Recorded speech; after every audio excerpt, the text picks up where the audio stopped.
Dalayan niyo na po, Aling Talia. Kayo na ang bahay namin. Sumasakit na po ang tiyan ni Glenda. Tsaka kumanganak na po siya. Ito na nga't nagmamadali na. Muntik na nga din akong madapa. Bilisan niyo po at baka bumuhos na ang ulan. Ay naku po, Roy! Nagkalat ng dugo sa higaan ni Glenda! Teka, Diyos ko! Diyos ko! Ang asawa mo! Patay na siya! Glenda! Mawasak ang kanyang tiyan! Diyos ko! Sino may kagagawa nito? Ay! Palagay ko'y nabiktima siya ng aswang, Roy! Wala na rin kasi ang bata sa kanyang sinapupunan! Mga hayop kayo! Mga kampo ng kadiliman! Pagbabayaran niyo ito ng mahal! Glenda!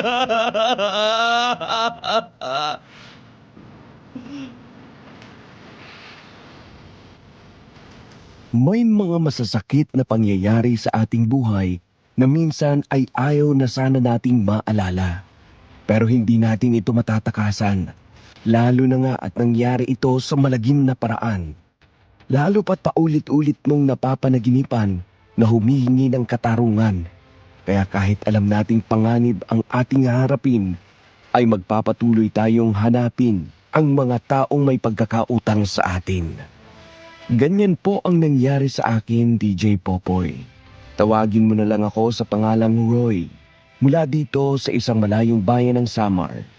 Hindi ko na lang babanggitin ang mismong baryo namin para na rin sa kapakanan ng mga taong naging bahagi ng aking karanasan na nangyari po noong ako ay 25 anyos pa lamang. Gusto ko ring i-share ang aking talambuhay sa lahat ng ating tagapakinig. Totoo po pala ang kasabihan na kapag ang mahal mo sa buhay ang sinaktan, lahat ay gagawin mo. Mabigyan lang yon ng katarungan.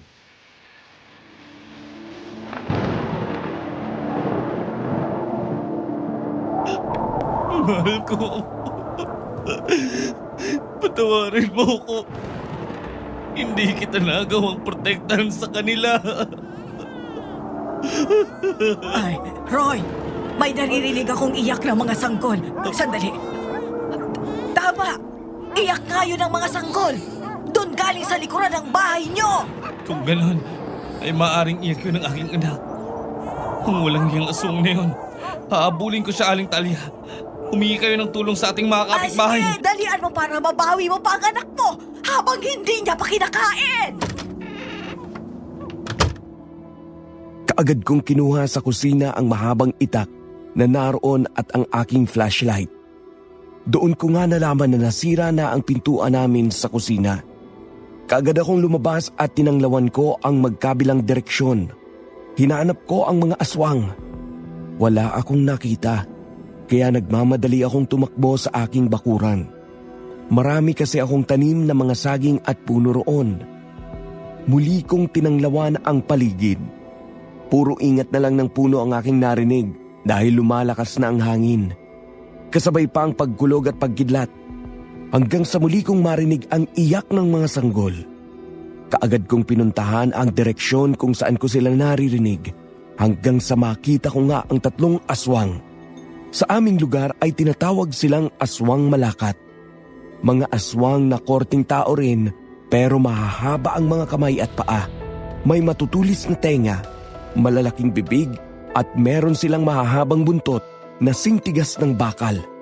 Ang dulo noon ay matalim kaya nagagamit nilang sandata. Mga walang hiya kayo! Ibalik niyo ang anak ko!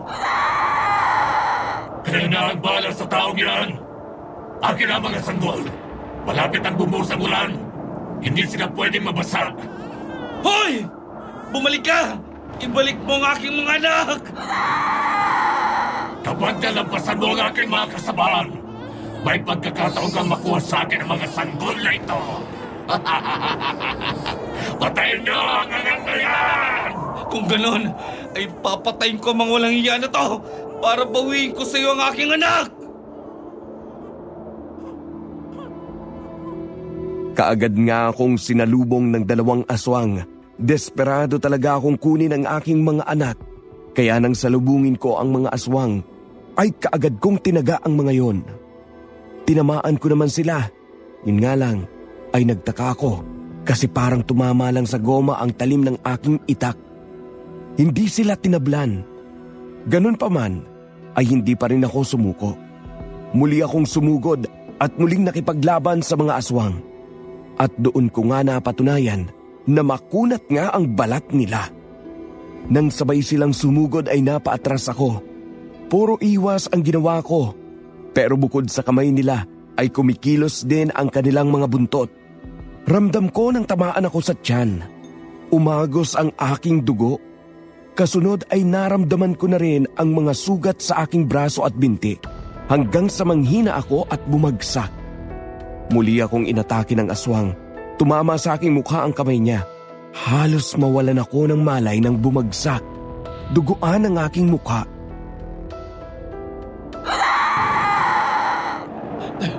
Mga halimot talaga mga to. Katapusan ko na yata.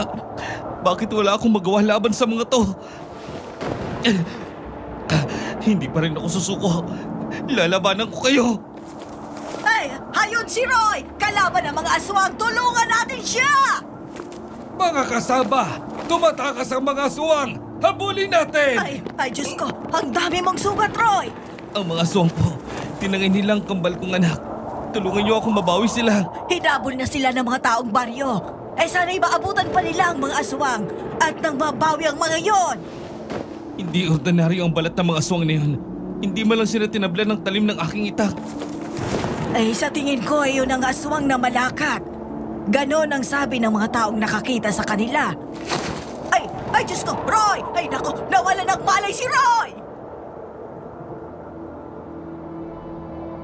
Nang magising ako, ay nasa ospital na ako. Hindi ko maigalaw ang aking mga kamay dahil wala yung pakiramdam. Pati ang aking katawan ay hindi ko rin maikilos. Nang igala ko ang aking paningin ay nakita ko ang isang nurse.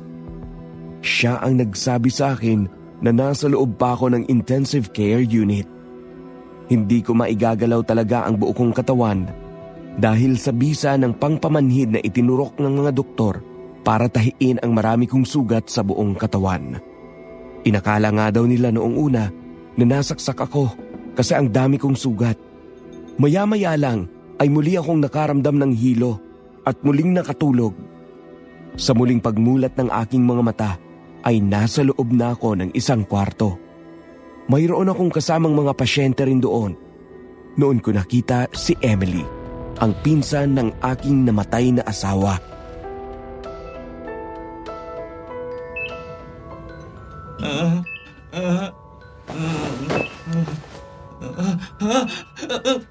Glenda, huwag mo kiiwanan! Gising ka na pala. Emily, anong ginagawa mo dito? Nabalitaan ko nangyari sa inyo, kaya kaagad akong bumalik sa ating baryo. Si Aling Talia nagsabi na nandito ka sa ospital. Kung ganun, ay alam mo na ang nangyari kay Glenda. Habang natutulog ako, paulit-ulit siyang umiiyak at bumabalik.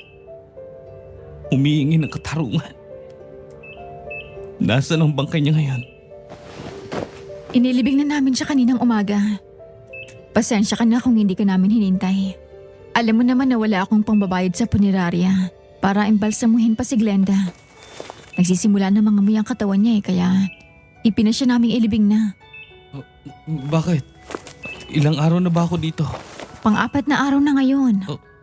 Mula lang dinala ka dito ni na Aling Talia. Sabi ng doktor na nag-opera sa'yo, 1 beses ka lang daw gumising. Nung nasa intensive care unit ka tapos nakatulog ka na ng matagal. Oh, ang ibig sabihin, gano'n na pala ako katagal nakatulog. Kaya pala, nararamdaman ko na ngayon ang sakit ng mga sugat ko sa buong katawan ko. Wala nang epekto ang pampamanhid. Ganun nga. Puro dextrose lang ang laman ng katawan mo ngayon eh. Sabi ng doktor kung magising ka, huwag ka muna pakakainin ng matigas na pagkain. Dahil sa sugat mo sa tiyan, inabot ang bituka mo at nasugatan. Gusto ko nang lumabas, Emily. Mas lalo lang dadami ang ating bayaran dito kapag nagtagal pa tayo. Magpalakas ka muna. Sa bahay na lang ako magpapagaling. Sabihin mo sa doktor na kaya ko na ang katawan ko. Sumang-ayon naman sa akin si Emily. Inayos na nga niya ang bill ng ospital. Nahihiya ako sa kanya dahil sarili niyang pera ang ipinangbayad niya sa ospital. Siya rin ang nagbayad sa arkila ng jeep na sinakyan namin.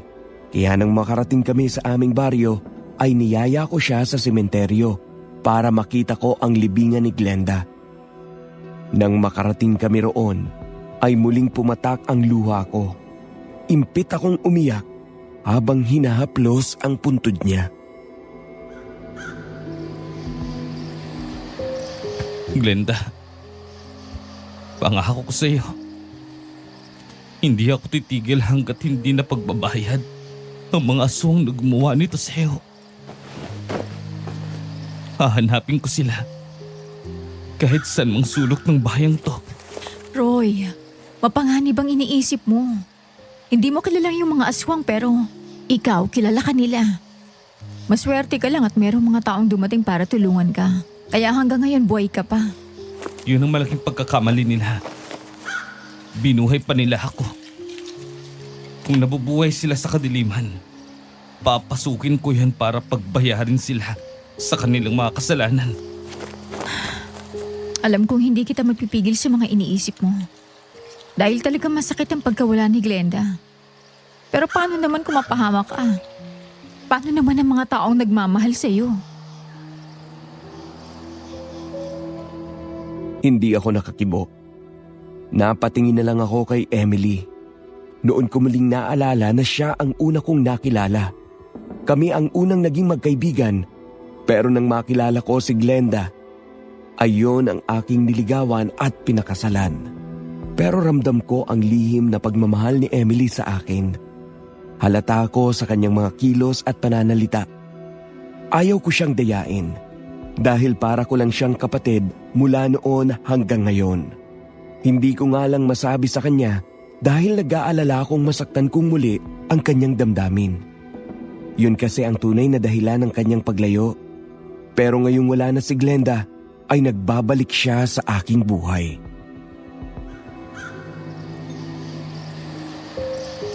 Roy, alam kong hindi pa ito ang tamang panahon dahil kamamatay pa lang ni Glenda.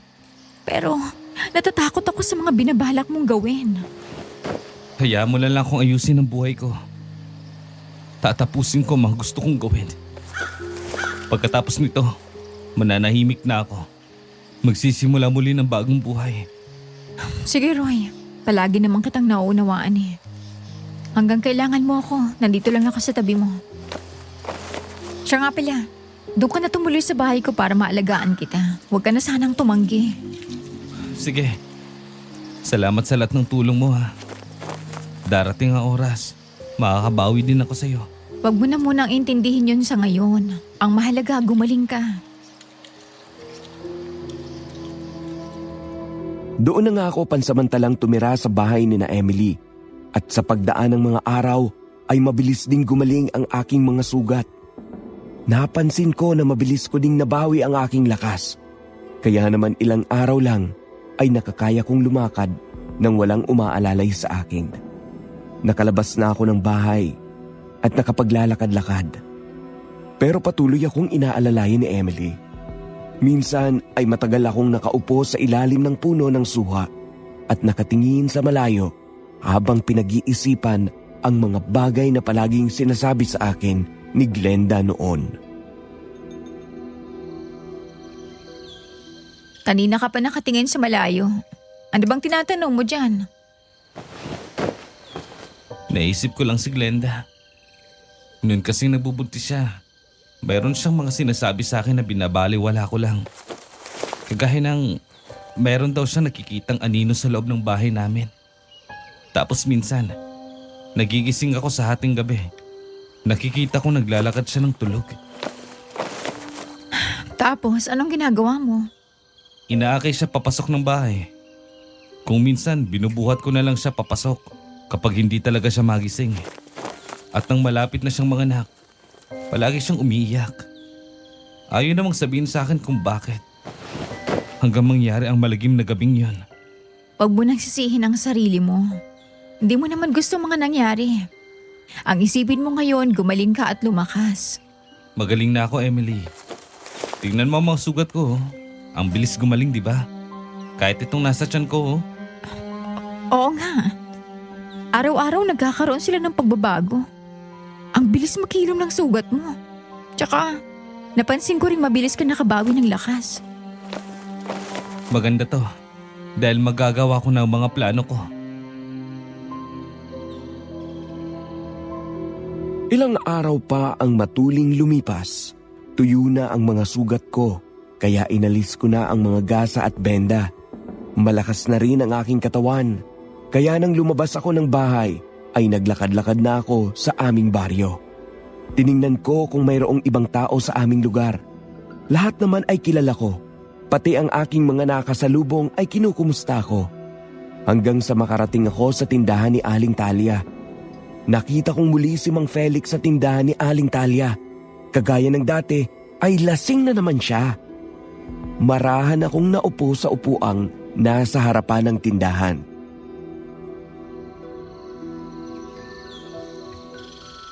Kumusta ka na, Roy? Maayos na bang pakiramdam mo? Maayos na po. Mabilis gumaling ang mga sugat ko at nagbalik ng aking lakas. Siya nga ho pala. Marami pong salamat sa iyo, Aling Talia. At ganun din sa inyo, Mang Felix. Kung hindi dahil sa inyo, baka patay na ako ngayon. Ay nako, talagang malakas lang din ang loob mo, Roy. Kung nagkataong mahina ang loob mo, tsak na sa dami ng naging sugat mo ay mamamatay ka. Talagang maswerte pa rin ang lalaking to. Ang dami ng sugat ng buhay pa rin ang ungas. May sinasabi ba kayo, Aling Talia?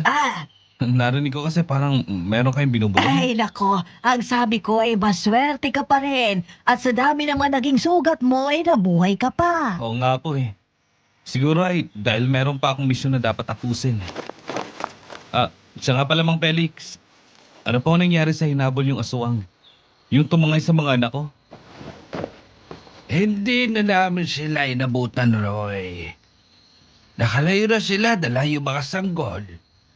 Sa palagay ko ay, sa malayo na nila kinain yung mga anak mo. Ay, napakawalang hiya ng mga aswang malakat na yan. Mang Felix, bakit hindi tinabla ng itak na dala ko ang mga aswang na yun? Ilang beses ko silang tinaga at tinamaan naman pero para lang akong tumaga sa goma. Dahil hindi benditado ang hawak mong itak. Kung nagkataon eh, may basbas yung sandata mo, ay tsak na patay na ba ngayon? Ganun ho pala. Mang Felix, may alam ba kayo kung saan ako makakakuha ng ganong armas? Gusto kong hanapin ang mga aswang na yun. Gusto kong gumanti sa kanila. Ay nako, delikadong iniisip mo. Pero kung talagang desperado ka, ay sasamahan kita kay General Marcelo. Siya lang ang alam ko makakatulong sa iyo. Sino naman po yung General Marcelo na yun? Isa siyang dating general ng mga sundalo. Pero nang magretiro siya, ay naging manunugis ng aswang. Talagang magaling at matapang siya. Kaya kinatatakutan ng mga aswang sa lugar nila. Ayon sa pagkakaalam ko marami siyang bendetadong armas. Ay nako, ikaw naman, Felix. Baka naman bunga lang yan ang kalasingan mo. Sa tagal ko na dito wala naman akong nabalitaan ganyan. Halos lahat nga'y natatakot sa mga aswang. Paano nga'y? Dati namang tahimik ng baryo natin. Ito lang naman ang unang pagkakataon na mayroong inaswang dito. Kaya hindi maliligaw dito si General Marcelo. Alam mo, Talia, kahit lasing ako, alam ko kung anong sinasabi ko. Talagang siyang takbuhan ng mga may ganitong problema. Gaya ng kay Roy. Ay nako, Roy. Huwag kang magpapaniwala dyan kay Felix. Ngayong nabuhay ka, ipahalagahan mo na ang ikalawang buhay mo. Pabayaan mo ng mga aswang na yan. Delikado silang kalaban. Sa palagay ko naman ay hindi na sila babalik dito. Aling Talia, ang utang ay utang na dapat bayaran. Kaya kung anong inutang nila sa akin, yun ang dapat nilang ibayad. Kahit delikado, susubukan ko pa rin. Bahala ka kung matigas ang ulo mo. Sana hindi ka malasin sa mga pinaplano mo. Bakit o ganyan kayo magsalita? Hindi ba nyo naisip na baka isang araw kayo naman o ang mga mahal nyo sa buhay ang mabiktima ng mga aswang na yun? Ang kaligtasan mo lang ang iniisip ko kaya ganito ako magsalita. Nag-aalala ako sa mangyayari sa iyo kaya huwag ka nang tumuloy pa, Roy. Salamat, Aling Talia. Pero buo na po ang pasya ko. Ito naman kasing si Felix kung ano-ano ang sinasabi. Pilit pang binibigyan ng pag-asa si Roy. Puro kalokohan lang naman ang alam.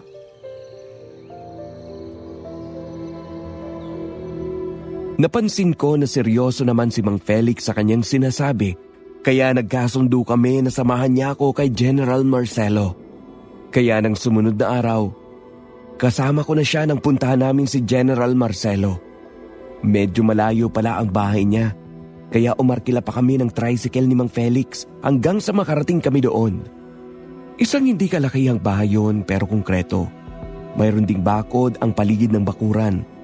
Nang makita namin na mayroon namang tao sa labas ng bahay, ay nakiusap kami na baka pwedeng makausap si General Marcelo. Kilala pala si Mang Felix doon, kaya pinapasok kami. Kaya lang, ay panay ang tahol ng aso sa akin. Kahit na nasa loob na kami ng bahay, ay nagagalit ang mga yon.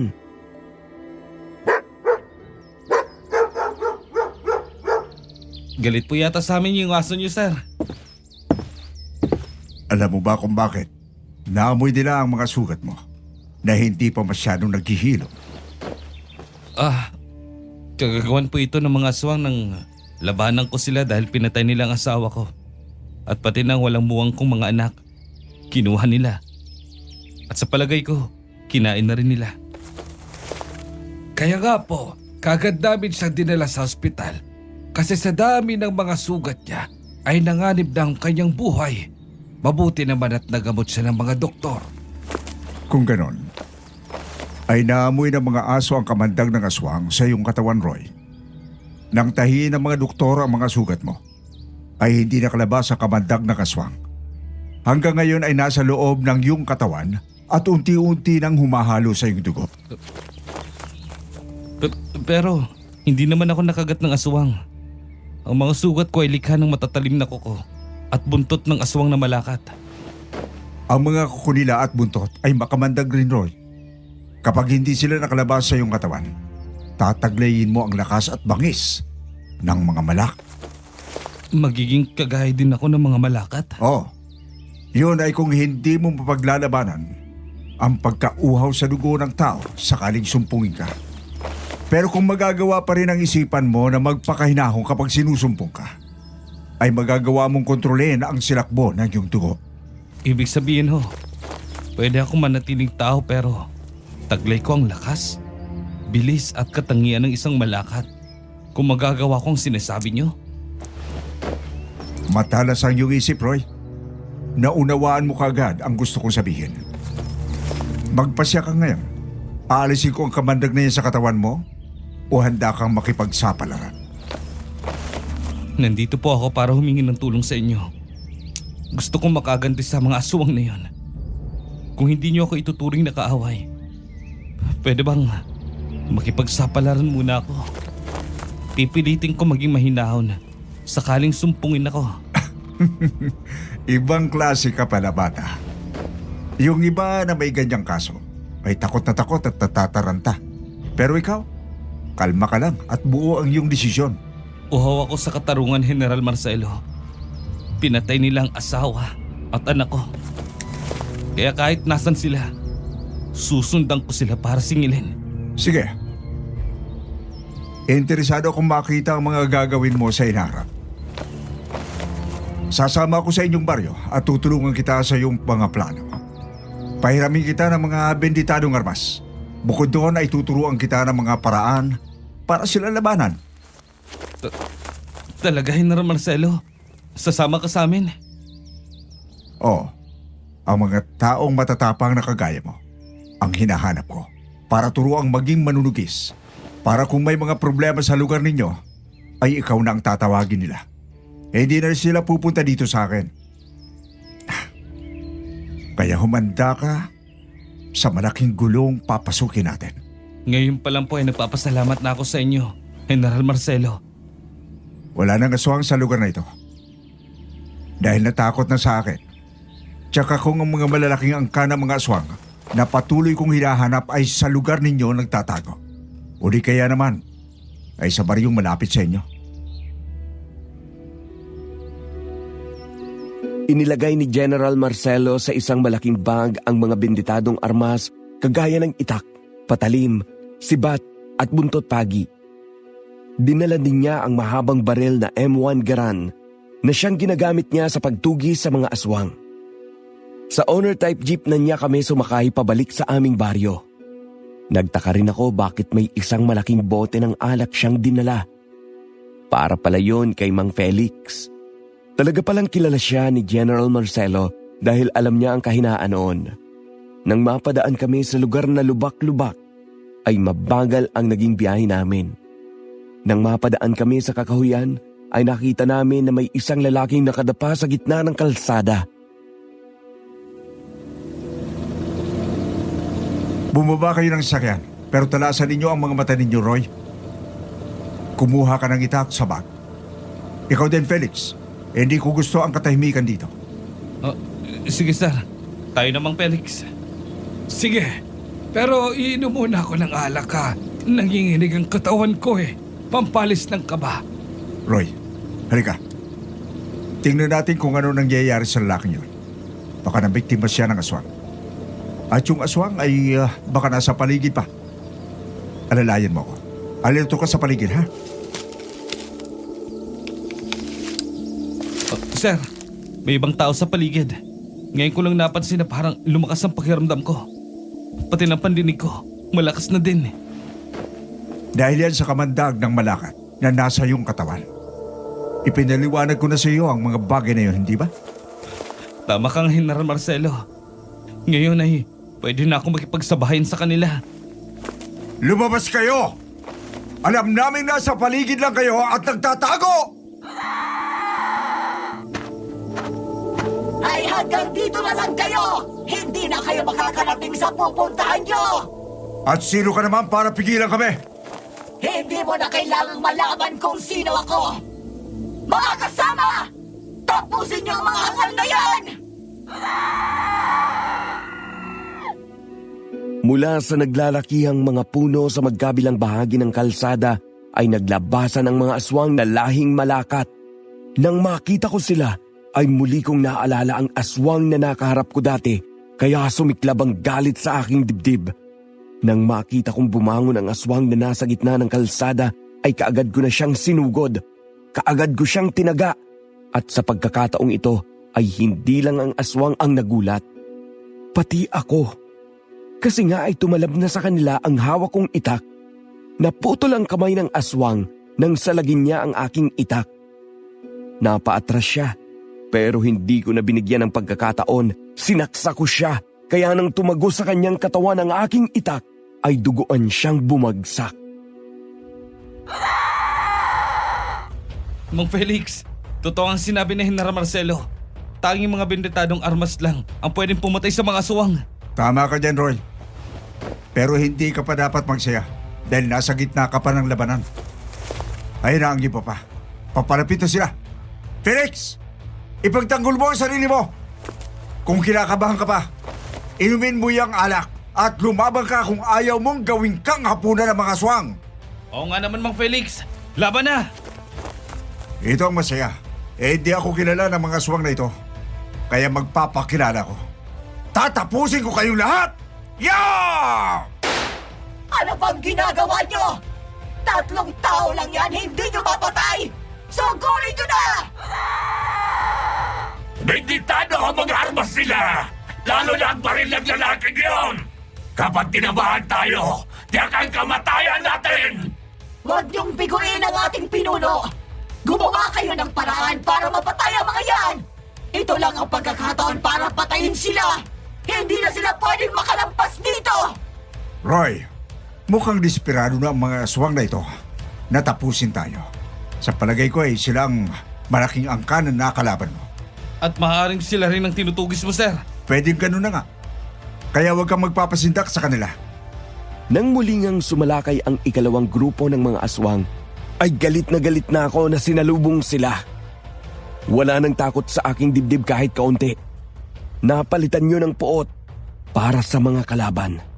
Lalo pa akong naging kumpiyansa nang mabantayan ko ang pag-atake nila dahil naging matalas din ang aking mga mata kasing bilis na rin nila akong kumilos.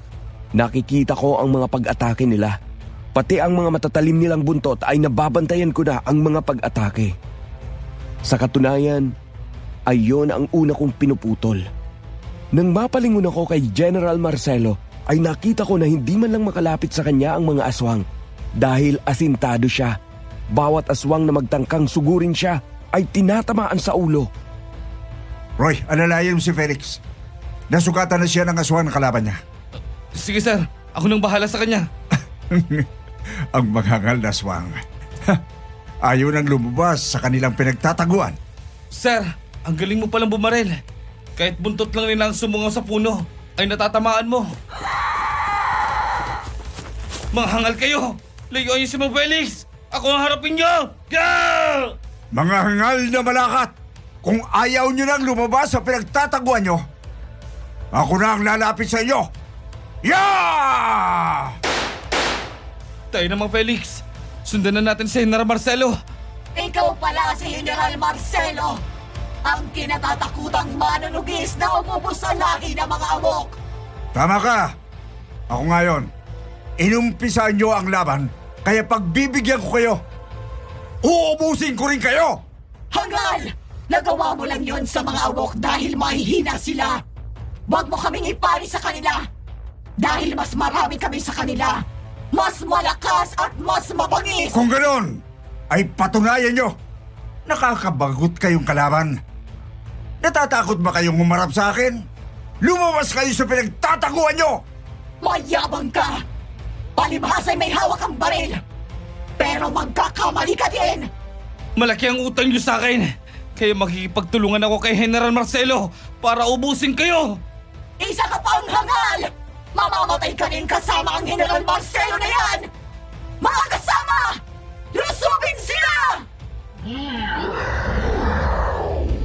Natigilan ang mga aswang. Napatingin sa isang direksyon. Paano ay nakarinig sila ng malakas na pag-angil? Sa tansya ko, ay yun ang kanilang pinuno. Akala namin ay lalapit yun at makikipaglaban din. Pero isa-isang umatras ang mga aswang na malakat. Mabilis silang lumayo at tumakas. Pero ilan pa rin sa kanila ang binaril ni General Marcelo. Tinamaan ang mga yon sa likod at hita. Kaya nang inabutan namin ay tinapos pa rin sila ni General Marcelo. Sa ulo sila binaril. Kaya nang bumagsak at malagutan ng mga hininga, ay naging abo ang mga yon. Huwag kang magpapakita ng awa sa mga kalaban, Roy. Hindi sila ordinaryong mga tao na kapag magmamakawa ay totoo. Kapag naniwala ka sa kanila, patraidor ka nilang sasalakayin at papatayin. Kaya huwag kang maniniwala sa kanila. Tatandaan ko po yun, sir. Siya nga pala. Tumatakas sila, sir. Huwag na natin silang habulin. Baka patibong lang yan. Maisa na nila tayo. Kailangan na natin umalis dito. Pwede rin naman na pinaatras sila ng kanilang pinuno dahil alam nila na wala silang magagawa kung lalaban tayo ng harapan. Pwede ganun na nga nasa isip ng kanilang pinuno. Pero alam kong mag-iisip lang yan ng bagong plano para muling sumalakay. Nasaan niya para si Felix? Ayun po sa tabi ng honor. Umiinom ng alak. Pampaalis daw ng nerbiyos. Napangiti na lang si General Marcelo nang makita ang ginagawa ni Mang Felix. Matapos ay bumalik na kami sa sasakyan at ipinagpatuloy namin ang biyahe. Maayos naman kaming nakarating sa aming baryo. Sa bahay ni Emily kami tumuloy ni General Marcelo. Si Mang Felix naman ay umuwi na sa kanilang bahay. Nakapagluto na ng hapunan si Emily. Kaya nang makapagpahinga kami ni General Marcelo ay nagyaya na siyang kumain. Sabay-sabay kaming kumain. Malalim na ang gabi nang magpahinga kami. Dahil sa pagod, ay madali rin akong nakatulog. Kinabukasan lang ay sinalubong ako ng masamang balita. Roy! Gumising ka!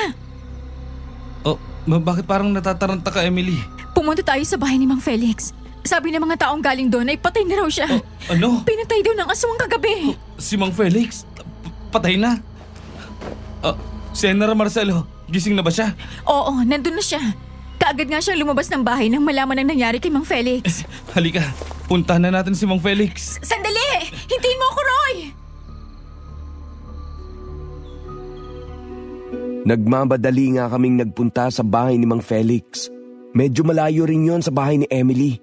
Kaya tinakbo ko na yon. Nang makarating ako roon, ay natanaw kong maraming tao sa labas ng bakuran niya. Kaya kaagad akong pumasok sa loob at naroon na nga sa loob ng bahay niya si General Marcelo. Nang tingnan ko si Mang Felix, ay nakita kong namatay siyang tirik ang mga mata. Wasak ang lalamunan at dibdib. Naliligo sa sariling dugo. Kaagad akong kumuha ng kumot at tinakpan ko ang bangkay niya. Noon ko napansin ang kamay niya na mayroon pa ring hawak ng bote ng alak. Sa paligid ng bangkay ay nagkalat ang mga piraso ng sitsarong baboy na tiyakong ginawa niyang pulutan. Tiyak na nangyari ito. Malalim ng gabi. Pero bakit walang nakarinig sa kanya? Hindi ba lang ba siya sumigaw para humingi ng tulong? Kung lasing siya kagabi, tsak na hindi na siya makakalaban sa aswang. Hindi na rin siguro siya nakasigaw ng kagatin siya sa leeg. Nasundan tayo ng nakalaban nating aswang kagabi. Sinasabi ko na nga ba? Hindi nila matatanggap ang pagkatalo. Kaya gumawa sila ng bagong plano. At yun ay iisa-isahin tayong patayin. At inuna nila si Mang Felix dahil alam nilang siya ang pinakamahina sa ating tatlo. Iyan na ba si Mang Felix, Roy? Oo. Tinakpan ko ng kanyang bangkay. Natutukso akong kagatin siya eh. May sinasabi ka ba, Roy? Ha? Wala. Tinakpan ko ng bangkay para hindi mo na makita. Baka kasi matakot ka. Tama. Baka kasi hindi ka na makakain ng almusal kapag nakita mo ang itsura ng taong pinatay ng aswang. Oo nga. Mabuti na lang at tinakpan mo bago ako dumating. Yan ang sinasabi ko sa kanya. Sa sitwasyon ng lugar natin ngayon, dapat ay hindi siya naglalasing. Ayan tuloy ang nangyari sa kanya. Namatay siya ng walang kalaban-laban.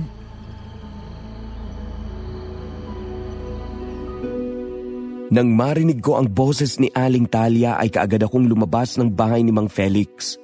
Nakita niya ako. Napansin ko na bigla siyang sumimangot. Lalo na nang makita niya si General Marcelo na kasunod kong lumabas ng bahay. Marahang lumapit sa akin si Aling Talia. Tiningnan niya muna ng masama si General Marcelo bago siya muling nagsalita.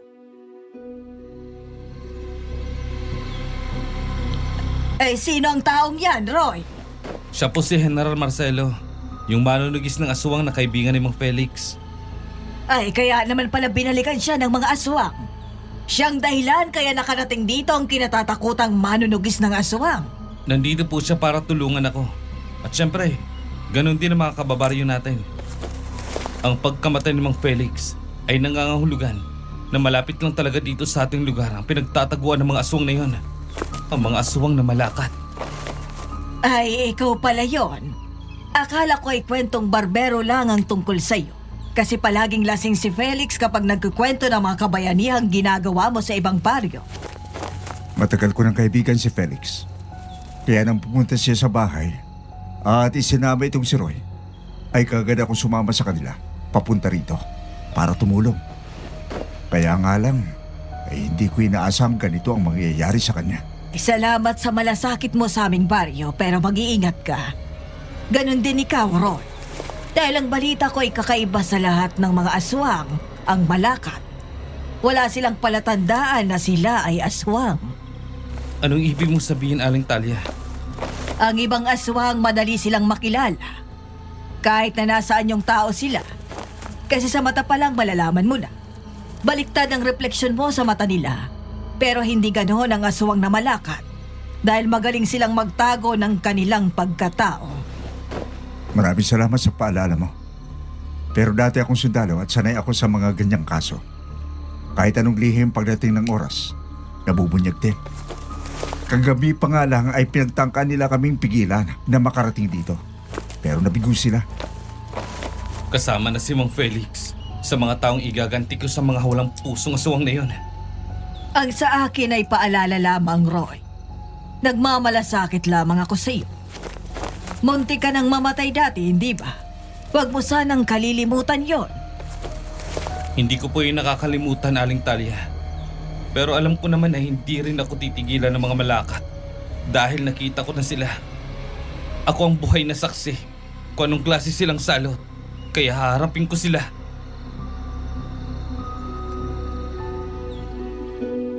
Maya-maya ay naputol ang pag-uusap namin nang dumaan si Edgar. Nang makita niya na nagkakagulo ang mga tao ay bumaba siya ng kanyang kotse. Kasama niya ang tiyuhin niyang si Mang Loreto. Nakiusyoso sila at nang makita nila kami ay marahan silang lumapit. Natutuwa siyang inakbayan si Aling Talia at tinalikan sa noo. Pamangkin siya ni Aling Talia. Tapos ay marahan siyang lumapit sa akin. Bahagya siyang ngumiti.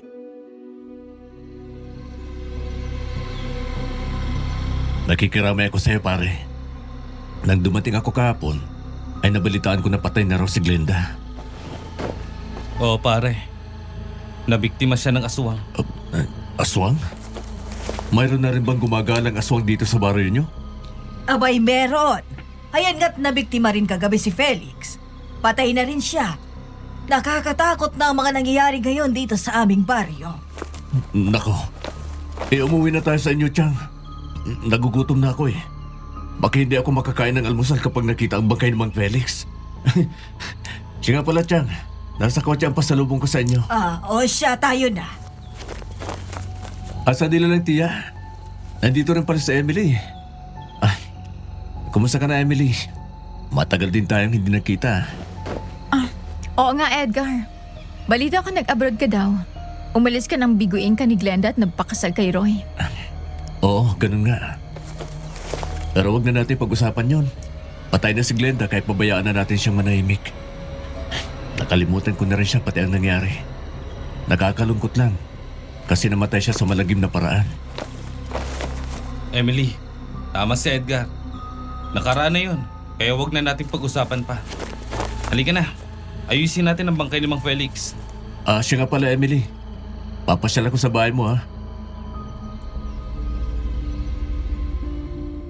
Bahagya lang ngumiti si Emily tapos ay sumunod na siya sa akin papasok sa loob ng bahay ni Mang Felix. Sina Edgar at Aling Talia naman ay umalis na doon. Dahil wala namang ibang kamag-anak si Mang Felix, ay kami na ni na General Marcelo ang nagpasya na ilibing na siya ng diretsyo sa sementeryo kahit walang kabaong. Ibinalot na lang namin siya sa kumot at banig. Katulong namin ang mga kapitbahay ni Mang Felix na naghukay ng paglilibingan niya. Matapos noon ay umuwi na kami. Noon namin nadaanan si Aling Talia. Mayroong dalang bag at inilalagay sa compartment ng kotse ni Edgar. Aling Talia, mukhang may lakad po kayo ah. Oo. Sabi nitong si Edgar ay magbakasyon muna ako sa bahay niya. Marami kaming pupuntahan na magagandang lugar kaya nagdala na ako ng damit.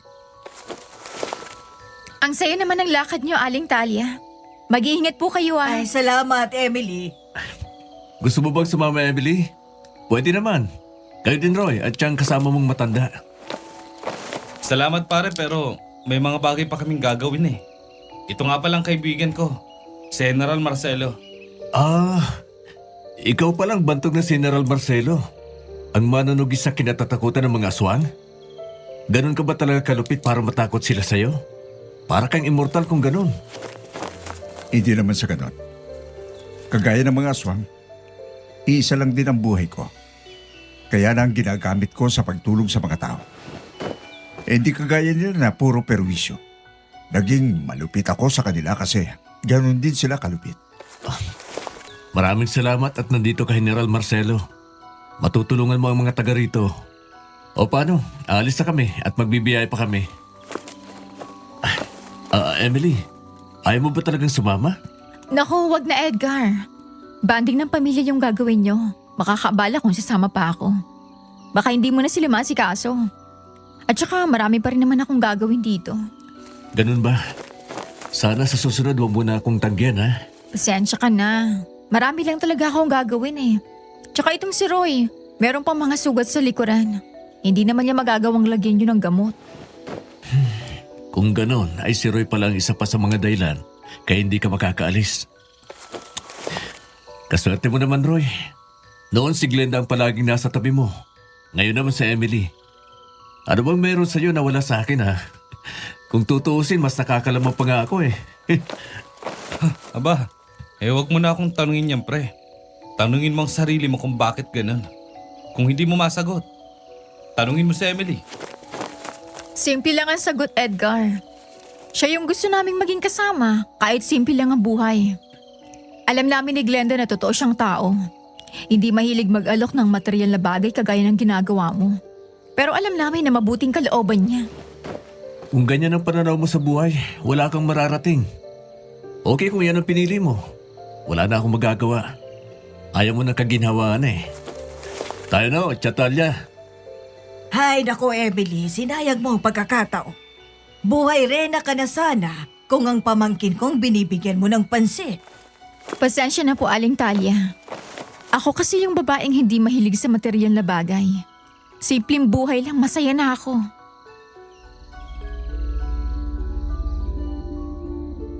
Matapos ay ngumiti lang ng tipid si Emily. Tapos ay nauna na siyang lumakad palayo sa amin. Nang makaalis na sila Edgar ay bahagya akong siniko ni General Marcelo. Sabay inginuso ni Emily na medyo malayo na sa amin ang pagkakataong yon. Ang mga mata niya ay kumindat sa akin kasabay ang panunukso. Narinig mo ba yung sinabi ni Emily? Alin dun, sir? Marami kasi siyang sinabi. Ang hina naman ang pakiramdam mo. Yung sinabi niya na mas gusto ka niya kaysa kay Edgar. Harapang pag-amin yon. At malaking insulto yon para kay Edgar.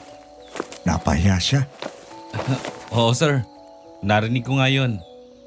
Kasalanan naman niya yun eh. Dapat tinanong niya sa Emily nang sila-sila lang para hindi nangyari yun. Nakasimango tuloy siyang umalis. Ganun talaga pag maraming pera. Minsan ay sobrang yabang. Kaya pag hindi nangyari ang inaasahan nila, masama ang hilatsa ng mukha. Parang nilukot kasi nakatikim ng maasim na kalamansi. Parang sukang paumbong yatang natikman nun. Hoy! Anong pinagtatawanan niyo dyan? Ako yata ang pinag-uusapan niyo Si Edgar. Parang biglang simangot eh. Binasted mo kasi ng harap-harapan. Ayoko naman sanang sabihin yung sa kanya. Kaya nga nung una, maayos pang sagot ko. Pero siya naman ang may gusto na marinig ang mga salitang yun. Tsaka ayoko sa taong sobrang yabang na palaging ipinagmamalaki yung pera. Oh, nakita mo na Roy? Yun ang sinasabi ko sa iyo kanina. Yung kayabangan ni Edgar ang dahilan. Kaya hindi siya magugustuhan ni Emily. Oo nga, sir. At ikaw, Roy, matagal mo nang alam ang nasa loob ko. Wala pa noon hanggang ngayon. Umayos ka, ha? Wala na si Glenda. Huwag mo akong lolokohin, ha? Marami ka ng utang sa akin. Aba, kapag ganyan ang usapan, hindi na ako makangatwiran. Wala akong laban dyan. Wala pa akong pambayad eh. Di ba, General Marcelo? Oo naman. Kaya wala kang dapat alalahanin, Emily. Babantayan ko itong si Roy. Kapag gumawa ng kalokohan, ako na ang papalo sa puwet niya. Ay nako, puro kayo kalokohan. Mauna na nga ako para makapagluto ako ng pagkain natin. Nagugutom na ako eh. Tuloy-tuloy nang lumayo sa amin si Emily. Napagbuntong hininga na lang ako. Noon ko naisip na ilang taon na ang nakakaraan, pero ang damdamin niya ay hindi pa pala nagbabago para sa akin. Talagang mahal niya ako. Naputo lang ang aking pag-iisip nang sikuhin ako ni General Marcelo. Nang lingunin ko siya ay itinuro niya sa akin ang isang matandang lalaki na naglalakad habang nakatingin sa amin. Nang lumampas sa amin ang matandang lalaki ay muli ko siyang nilingon. Nakita ko nang umiti siya ng bahagya bago tuluyang naglakad palayo sa amin. Nang gabing yun nabilog ang buwan, pakiramdam ko ay sobrang init. Pinagpapawisan ako ng malapot, habang ang aking mga kamay at paa ay nakakaramdam ng paninigas. Hindi ako nakatiis. Lumabas ako ng bahay at tumakbo sa kakahuyan. Paluhod akong bumagsak sa lupa, tapos ay tumingala ako sa bilog na buwan.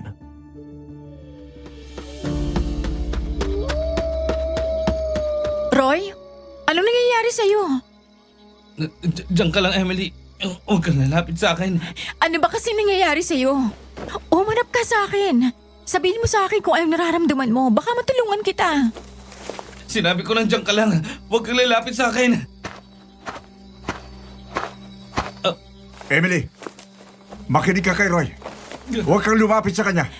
General Marcelo, ano bang nangyayari kay Roy? Bakit namimilipit siya sa sakit ng katawan niya? Meron siyang nilalabanan sa loob ng kanyang katawan, Emily. Hindi ko maipaliliwanag sa iyo sa ngayon. Pero pakiusap, makinig ka sa amin.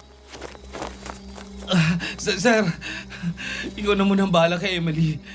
Pangako, pipilitin kong talunin at kontrolin ang aking sarili. Roy, Ang sakit, kaya ba sir. yan? Ang malakas na isipan makakayang kontrolin ang bugso ng damdamin. Huwag kang magpapatalo kung gusto mong magyari ang mga hangarin mo. Alam ko yun, sir. Diyan muna ako kayo. Huwag niyo muna akong sundan.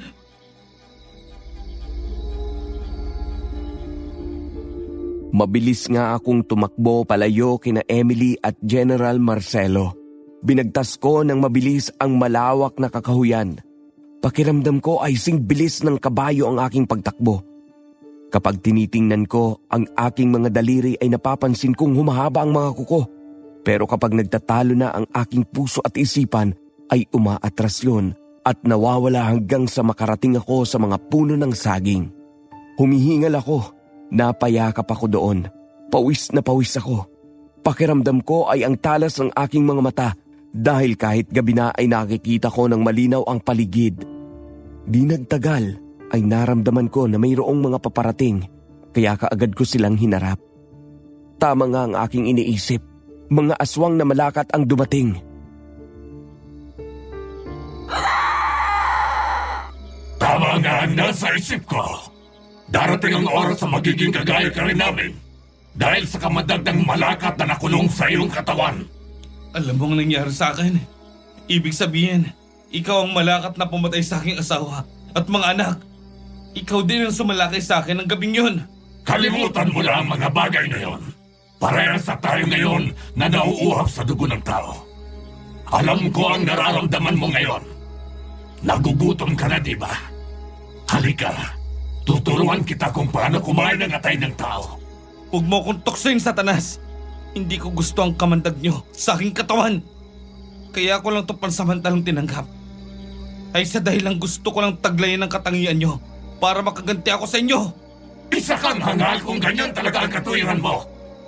Binibigyan pa naman sana kita ng pagkakataon dahil gusto kong mag-ipon ng tauhan para labanan si General Marcelo. Ikaw ang hangal. Gusto mo pa akong gawing kagaya ni Judas para traidorin ang taong inaasahan kong tutulong sa akin? Ha? Bakit ha? Natatakot ka na ba kasi nandito na siya at hindi magtatagal ay ubusin niya kayo?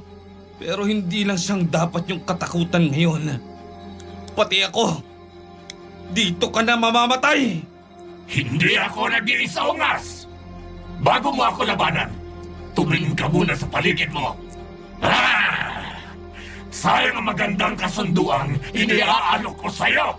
Kahit kailan, hindi ko kayo tatanggapin. Kinasusuklaman ko ang lahi nyo. Nang igala ko ang aking paningin ay lumabas mula sa likuran ng mga sagingan ang mga aswang na kanina pa pala ay nagtatago roon at naghihintay ng magandang pagkakataon. Nang humakbang na ang mga yon palapit sa akin ay kinapa ko ang itak sa aking bewang. Saka ako naalala na wala nga pala akong armas nang tumakbo palabas ng bahay. Kaya ang tangi kong magagawa ay wag nang pigilan ang silakbo ng aking dugo. Nang tumingala ako sa langit at titigan ang bilog na buwan, nakaramdam ako na humahaba ang aking mga kuko at ang aking mga ngipin, pero hindi nagbago ang aking anyo. Nanatili ako sa anyong tao, kaya natuwa ako ng lihim dahil kontrolado ko ang dugo ng malakat na nasa aking katawan. Hindi naman makapaniwala ang mga aswang na nasa aking paligid nang ipakita ko ang aking mahahabang kuko. Nakakagulat ba? Na isang kagaya ko ay nakontrol ang kamandag nyo na taglay ng katawan ko, ha? Hindi ka talaga dapat maging kagaya namin dahil isa kang suwail! Kayong dalawa, tapusin nyo na ang mayabang na yan! Ipakita nyo kung gaano kalakas ang lahi natin! Sige! Para masukat ko rin kung gaano na ako kalakas ngayon! Ah! Pakiramdam ko ay napakalakas at napakabilis ko ngayon. Nagawa kong baliin ang leg ng isang tauhan mo. At ang isa naman, heto! Hawak ko ng puso niya. Pero hindi ko gustong amoy ng malansan yung dugo. Kayo ang klase ng hayop na hindi pwedeng kainin. Wah! Ano bang ginagawa nyo? Nag-iisa lang siya! Sabay-sabay nyo ng lusugan! Lalabanan ko kayo hanggang sa huling patak ng aking dugo. Sige! Lumapit kayo para magkasubukan tayo! Dahan-dahan nga na lumapit sa akin ang sabay-sabay ang mga aswang na nasa paligid ko na kanina ay nanunood lamang.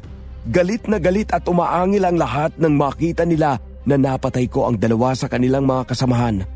Pero maya-maya lang ay nagulat kaming lahat nang makarinig kami ng malalakas na putok ng baril.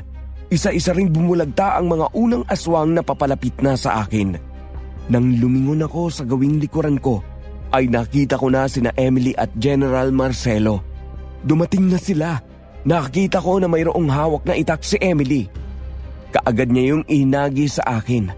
Pero dinampot ko ang itak at lumapit ako sa kanila. Huli na ba ang pagdating namin, ha Roy? Sakto lang pagdating niyo, sir. Salamat at sinundan niyo ako. Magpasalamat ka dito kay Emily. Hindi siya tumigil sa pangungulit sa akin para hanapin at sundan ka. Masyado siya nag-aalala sa'yo. Ganon kasi ako kapag kinabahan. Tama nga ang kutob ko. May nangyayaring masama sa'yo. Kaya hindi ka nakabalik kaagad. Teka, bakit ibinabalik mo sa akin ang itak? Ikaw na munang gumamit niyan, Emily. Gamitin mo para ipagtanggol ang sarili mo. Mayroon na akong nagagamit na sandata ngayon. Anong sandata mo? Ang aking mga kamay, Emily. Papatayin ko sila gamit ang aking mga kamay. Gaya ng ginawa nilang pagpatay kay Glenda. Nagawa mo na kang kontrolin ang kamandak na nasa iyong katawan, Roy. Kung ganon, may tapusin na natin ang mga aswang na ito. Hindi ko akalain magkakaharap tayo ng maaga, General Marcelo! Mga kasama! Tapusin natin ang mga hangal na ito! Hindi tayo aalis sa lugar na ito hanggang hindi natatapos ang utos ng ating pinuno! Sabay-sabay nga na sumugod sa amin ang mga aswang. Kaya naman sinalubong ko na sila. Naging madugo ang aming labanan. Bawat aswang na makalapit sa akin ay inaatake ako. Pero nagagawa kong iwasan ang mga yon. Alam ko na mahinang parte ng katawan niya ang lalamunan. Kaya kapag nakakuha ako ng pagkakataon ay puro yon ang inaatake ko gamit ang aking malalakas na daliri at kuko. Dinudurog ko ang kanilang mga lalamunan at winawasak ang mga yon. Ang iba naman ay hinarap sina General Marcelo. Isa-isa ring bumagsak ang mga aswang na tinatamaan sa ulo at dibdib. Nang maubusan na ng bala si General Marcelo ay hinugot niya mula sa baina ang benditado niyang katana. At yon ang ginamit para labanan ang mga aswang. Ray! Tulong! Huwag kang matakot sa kanila, Emily. Gamitin mo ang itak na hawak mo. Binditado yan, kaya magagawa mo silang labanan. Lumayo kayo sa akin! Huwag niyo akong lapitan! Tatagayin ko kayo! Bakit ang tigas ng ulo niyo? Layuan niyo ako! Roy! Tulungan mo si Emily! Layuan niyo si Emily! Hindi ako papayag na saktan niyo siya! Ah! Ay, nagawa mong butasin ang katawan niya gamit lang ang kamay mo. Tama ka, Emily. Ito ang sandatang sinasabi ko sa iyo. Ang galing, di ba? Oo, Roy. Matapos kong mapatay ang isa pang aswang ay nakita kong tumatakas ang kanilang pinuno. Kaya hinabol ko yon. Kaya nang magkaharap kami ay naglaban kaming dalawa. Higit siyang malakas kesa sa kanyang mga kasama. Pero ang kagustuhan kong makaganti ang nagbibigay sa akin ng determinasyon para higitan ang lakas at bangis niya. Kahit nasusugatan ako, ay nagpatuloy akong makipaglaban sa kanya. Hindi ko ininda ang mga bagong sugat ng aking katawan. Kahit sumirit na ang dugo ko sa dibdib nang makalmot ng aswang, ay binaliwala ko. Hanggang sa magkaroon ako ng pagkakataong mahawakan siya kahit ayaw ko. Kinagat ko siya sa leeg, winasa ko ang lalamunan niya gamit ang matatalim kong pangil.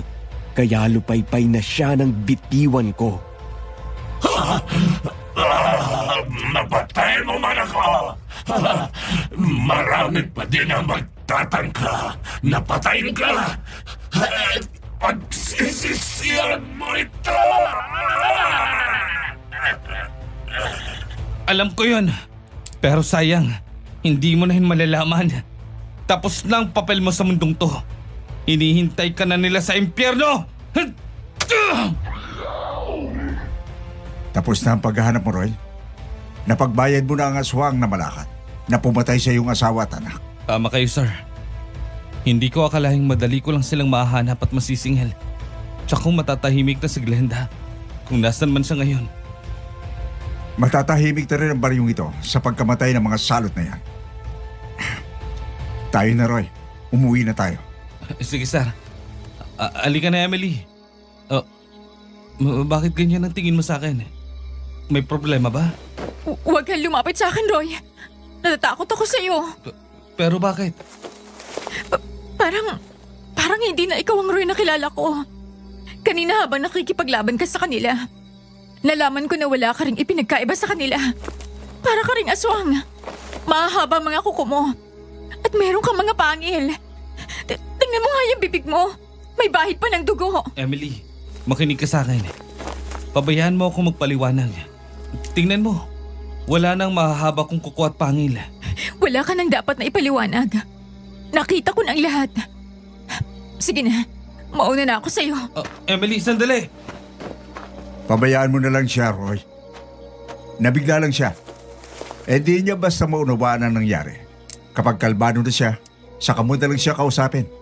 Tsak naman ako na maunawaan ka niya kasi mahal ka niya. Tama ka, General Marcelo. Ang higit na mahalaga ay nakaganti na ako. Maraming salamat sa lahat ng mga naitulong niyo sa akin. Matapang ka at malakas ka, Roy. Natutuwa akong nakilala ka. At gusto ko ring sabihin na baka gusto mong maging manunugis. Ipagpatuloy ang paglaban sa kanila para matulungan naman ang ibang tao. Sige, sir. Gusto ko yan. Tayo na. Umuwi na tayo para magamot ang mga sugat mo. Nang umuwi nga kami sa bahay ni Emily, ibinigay lang niya kay General Marcelo ang mga alkohol at gamot tapos ay nagkulong na siya sa kanyang kwarto.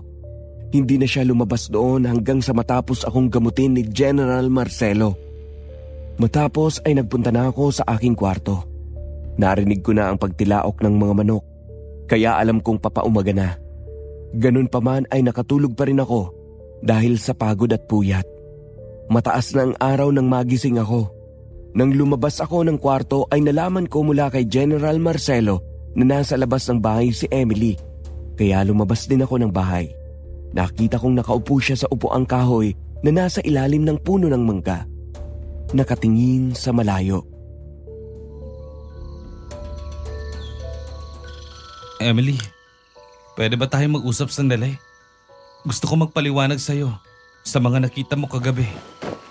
Huwag na, Roy. Naipaliwanag na sa akin ni General Marcelo ang lahat habang natutulog ka kanina. Kaya wala ka nang dapat na alalahanin. Ang mahalaga sa akin ngayon, makita nagpapakatao kahit nasa dugo mong kamandag ng halimaw. Naalala mo ba yung sinabi ko sa'yo dati? Mananahimik na ako at magbabagong buhay basta mabigyan ko na ng katarungan ang pagkamatay ni Glenda at ang aming mga anak. Oo, sinabi mo nga sa akin yun. Ngayon ko nasisimulan yun, Emily. Magpapagamot na ako kay General para mawala na sa aking katawan ng kamandag ng aswang. Tapos, gusto kong magsimula ng bagong buhay. Nakasama ka. Talaga, Roy? Hindi ka nagbibiro? Oo, Wala nang dahilan para manatili pa sa aking katawan ng kamandag ng malakat. Pero ang gusto ni General ay turuan ako maging manunugis para makatulong din ako sa ibang tao. Pinasaya mo ako, Roy.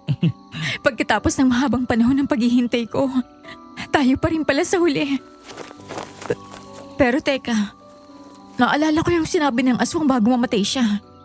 Marami pa daw magtatangka sa buhay mo. Oo, alam ko yon. Kasi marami naman ang lahi ng aswang. Pero ang mahalaga ay matatahimik na ang lugar natin sa pagkamatay ng mga aswang na yun.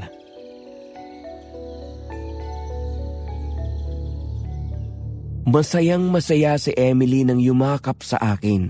Niyakap ko na rin siya ng mahigpit. Nahulog na rin ang tuluyan ang loob ko sa kanya dahil sa mga kabutihan niyang ginawa sa akin.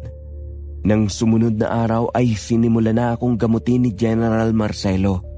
Ayon sa kanya ay mahaba ang gagawing proseso ng pag-alis ng kamandag ng malakat sa aking dugo. Masakit yun, kaya kailangan kong maging matatag. Pero dahil gusto kong maging normal na tao muli ay sumunod ako sa mga gusto ni General Marcelo. Dahil mayroon na akong mga sariwang sugat sa braso at dibdib ay doon niya mismo ipinahid ang gamot. Langis yun na may kahalong asin, dinikdik na bawang at dahon ng suha. Nang sumayad yun sa aking mga sugat ay naramdaman ko ang hapdi at init noon. Kasunod noon ay kusang dumugo ulit ang mga sugat ko. Magkahalong dugo at berdeng likido ang lumalabas doon.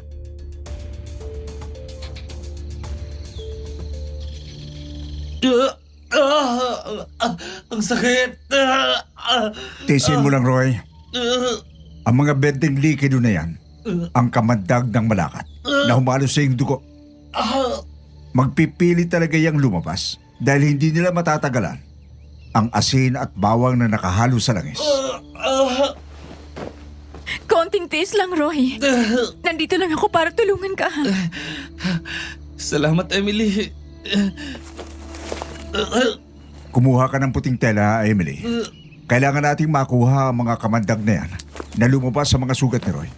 At kung may gas ka dyan, dalhin mo na rin dito. Sige po. Meron po yata akong gas sa kusina. Sandali po at kukuha ko ng damit na puti sa aking kwarto. Nang bumalik nga si Emily, ay may dala na siyang puting damit at bote ng gaas. Pinahid ni General Marcelo ang mga dugo at kamandag na lumabas sa aking sugat. Tapos lumabas na siya ng bahay at binuhusan ng gaas ang damit. Nang sindihan yon ay nakita kong gumagalaw ang mga kamandag habang nasusunog. Para silang may sariling buhay. Kasunod noon ay naglagay si General Marcelo ng langis sa maliit na kupita. Ipinainom yon sa akin. Nang lagukin ko ang langis, parang bigla akong nakaramdam ng sobrang init sa aking sikmura. Parang bigla yung kumulo. Maya-maya lang. Parang pakiramdam ko ay nasusuka ako. Kaya nagmamadali akong lumabas ng bahay at doon sumuka. May mga kamandag din akong isinuka. Kaya sinilaban din yon ni General Marcelo. Pakiramdam ko ay pagod na pagod ako. Kaya marahan akong bumalik sa loob ng bahay at naupo sa dating pwesto.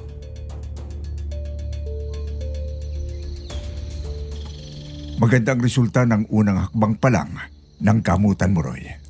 Maraming kamandag ang nailabas sa iyong katawan. Magaling na ba ako, General Marcelo? Aba, hindi pa, Roy. May mga kamandag pa ang aswang sa iyong katawan. Ang mga kamandag ng naunang lumabas sa iyong katawan ay kamandag ng aswang na nakasugat sa iyo kagabi.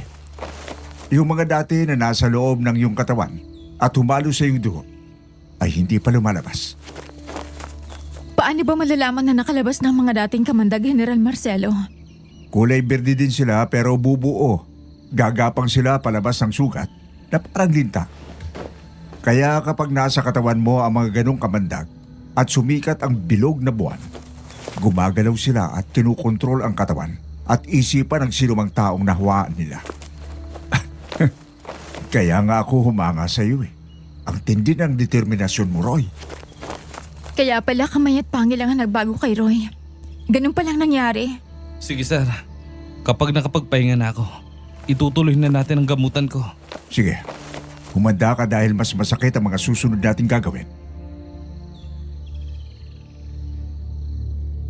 Nang mga sumunod na araw ay ipinagpatuloy nga namin ang gamutan. Sa pagkakataong yun ay nilagyan namin ng tubig ang isang drum. Tapos ay nilagyan yun ni General Marcelo ng maraming asin na sinadya pa talaga naming bilhin sa bayan para gawing maalat ang tubig.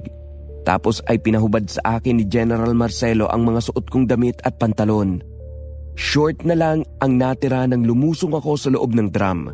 Ibinaluktot ko ng bahagya ang aking mga tuhod para mailubog ang buo kong katawan hanggang lieg sa maalat na tubig. Dahil maalat nga ang tubig ay kaagad akong nakaramdam ng kirot at hapdi sa aking mga sugat. Kasunod noon ay naramdaman kong gumagalaw ang bawat bahagi ng katawan ko, lalo na ang mga kalamnan. Makalipas ang kalahating oras, ay nakita ko ang paglabas ng mga likidong buo-buo mula sa aking mga sugat. Para yung mga linta. Hindi sila makatatagal sa alat ng asin, kaya mamamatay rin sila, Roy. Kontintis pa at gagaling ka na din. Salamat sa tulong mo, sir.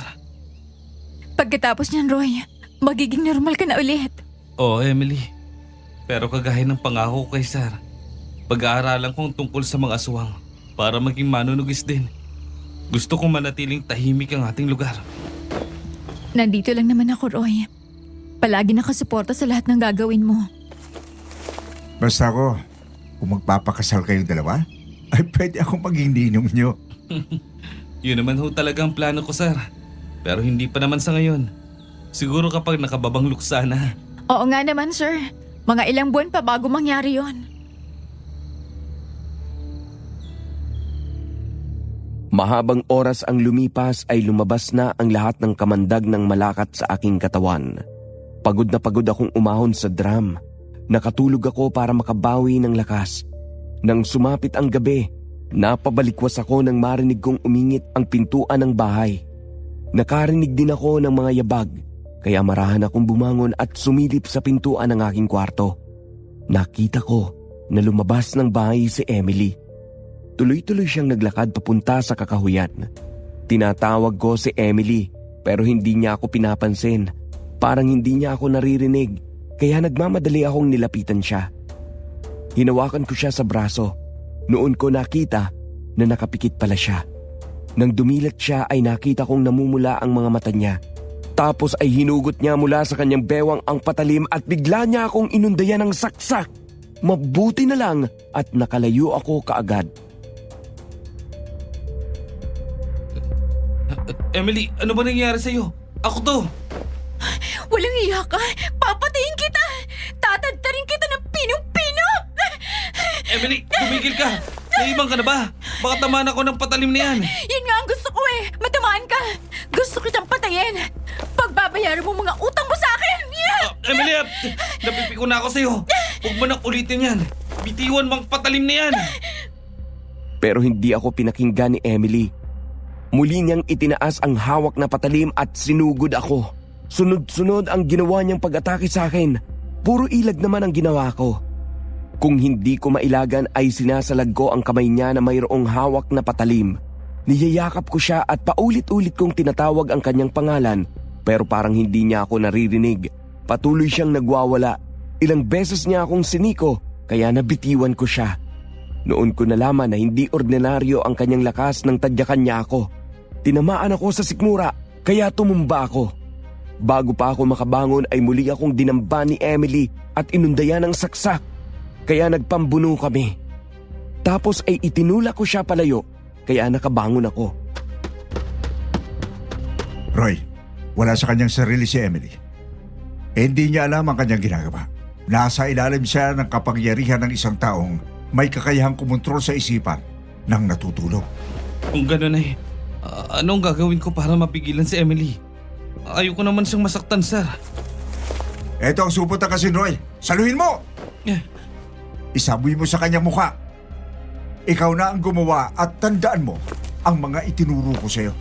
Magagawa na kasi na palayain si Emily sa kumukontrol sa kanya. Maraming salamat, sir.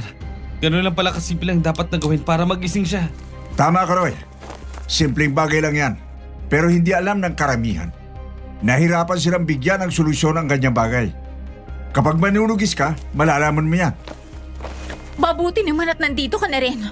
Hindi na ako mahihirapang hanapin ka. Sige, labanan niyo ako. Tapusin na natin dito ang problemang to. Nang muli ngang sumugod si Emily ay binutas ko ang plastik ng asin at isinaboy sa kanyang mukha. Bigla siyang napaatras. Paano nga ay tinamaan ng asin ang kanyang mga mata? Napuwing siya, kaya kinusot niya ang kanyang mga mata. Kaya muli ko siyang sinabuyan ng asin, pero sa pagkakataong yon ay sa katawan naman tumama ang mga yon. Bigla siyang napasigaw na parang nasaktan. Kasunod noon ay para siyang natauhan. Nang mapansin niya ang paligid ay nagtataka siya. Tapos ay bigla niyang binitiwan ang patalim.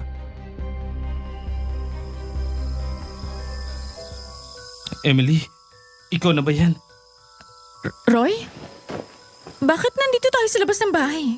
Anong ginagawa natin dito? Gising ka na nga, Emily. Kasi kilala mo na ako. Pambihira ka namang tao ka. Makakalimutan ba kita? Hindi mo pa sinasagot ang tanong ko. Mamaya ko na ipapaliwanag. Tsaka kung narito pa sa paligid, ang taong kumontrol sa isipan mo. Tama ka, Roy. Nararamdaman ko nasa paligid lang siya. At naroon siya sa likuran ng malaking puno ng mangga.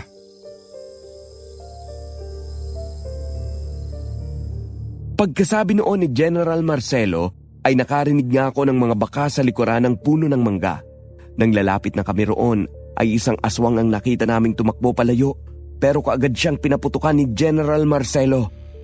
Yun nga lang, hindi siya nasapol dahil maliksi siyang kumilos. Nailagan niya ng ilang beses ang mga bala ni General Marcelo hanggang sa tuluyan siyang makalayo at makatakas. Sinubukan pa namin siyang habulin pero hindi na namin siya inabutan. Ibang klase ang aswang na yun. Naiwasan niya ang mga bala ko. Palyado na yata ang pulso ko ah.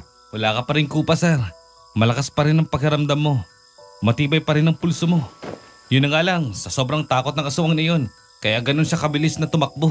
Sa bagay, ay totoo yan. Tayo na sa loob ng bahay.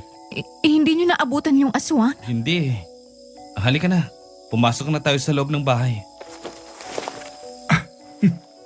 Akala ko po naman sa pagkamatay ng mga aswang na malakat na nakalaban natin ay matatahimik na dito. Hindi pa rin pala.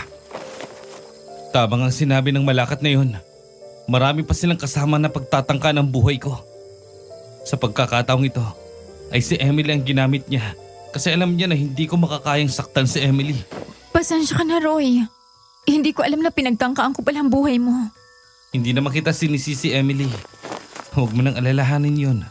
Roy, meron pa palang natitira mga aswang na natatangka sa buhay mo. Paano ngayon yan? Balik ka na sa pagiging normal na tao. Ayos lang yun, Emily. Meron pa namang benditadong mga armas na pwede kong gamitin laban sa kanila. Tama si Roy. Kaya huwag kang mag-alala. Ang matatapang lalaki hindi basta-basta sumusuko sa labanan. Parang sundalo itong si Roy eh. Abang nasusugatan, lalong tumatapang. Kaya nga po nagustuhan ko siya eh. Pakiramdam ko kasi kapag kasama ko si Roy, ligtas ako palagi. Bumalik na kami sa loob ng bahay. Muli kong hiniram kay General Marcelo ang 2 benditadong itak. Nang mga sumunod na araw, ang oras namin ay inubos namin sa paghahanap sa mga aswang. Pero sadyang mailap sila. Para kaming naghahanap ng butil ng bigas sa malawak na buhanginan. Hanggang isang gabi, pauwi kami ni General Marcelo, ay nabigla kami nang papasok na kami sa bakuran ni na Emily, ay marinig namin ang malakas niyang sigaw. Paano nga ay napapaligiran ng mga aswang na malakat ang kanyang bahay at ngayon nga ay pwersahang pinapasok yon. Hindi namin alam kung ilan sila, pero ang 3 malakat na nasa pintuan at bintana ng bahay ang una naming nakita. Bago pa kami makalapit sa bahay ay mayroon ng mga malakat na humarang sa amin. Saklolo! Tulungan niyo ako! Winawasak ng mga aswang ang bahay ko! Saklolo! Ang mga salot na ito, sinasamanta nila ang pagkakataong wala tayo dito. Saka sila sumasalakay. Oo nga, sir. Pero malas nila ngayon.